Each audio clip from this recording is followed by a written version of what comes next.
अस्सलाम वालेकुम। कैसे हो बच्चों?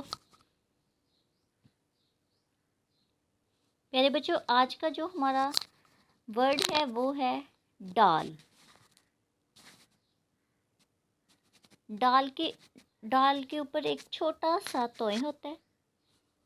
लास्ट टाइम हमने पढ़ा था दाल। दाल के ऊपर कोई डॉट नहीं होता, ना तोय होता है।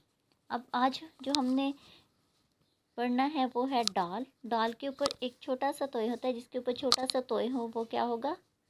डाल।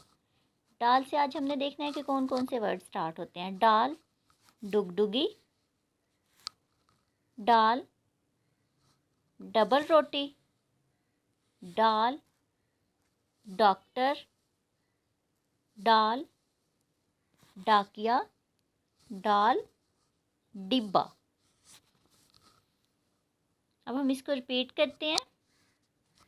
डाल, डुगडुगी, डाल, डबल रोटी, डाल, डॉक्टर, डाल, डाकिया, डाल, डिब्बा।